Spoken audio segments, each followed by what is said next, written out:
I said goodbye to my son on a coroner's gurney, because when he didn't show up for work, his roommate went to look for him and found him in his room. He had been gone about 24 hours. By the time I got there, the police were already there, and then we were waiting for the coroner, and they gave me 5 minutes to say goodbye to him.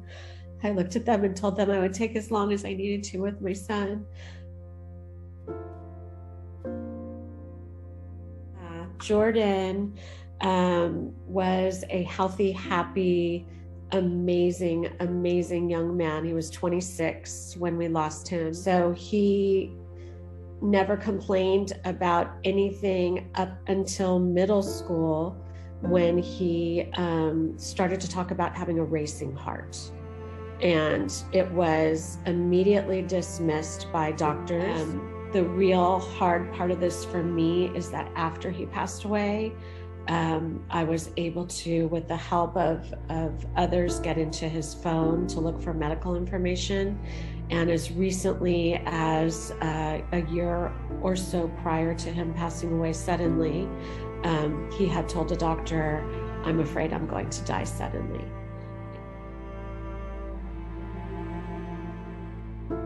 I knew absolutely nothing about this. And again, because of a line on an autopsy report that gives the cause of your child's death, you find out about something that you'd never really heard of. I've asked this question over and over in my presentations and with others.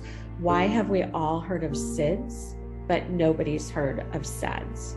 So when you put it in that perspective, and through this immense loss, there's nothing I could think of that's better than moving forward to save other families from going through this type of loss unnecessarily the way I think we did. Jordan would want us to go on and save other people's lives, and to make sure that his death happened in a way that we can flip it in a positive to save other people. That's what he would want. SADS gave me a reason to move forward in his honor to save other kids. So I think the owl came up as his spirit animal for his knowledge and the way he carried himself and how wise he was beyond his years. It's almost as if he had been here before. And if you look at the pictures, you'll see that he just had this light within him that everybody gravitated to. So when he passed, even before I had a discussion with Amanda about this, we started to see owls everywhere. I mean, wherever I went, I remember checking into a hotel where I stayed a couple months or a month after he passed, and they had a 2-story owl in front of me as I was checking in.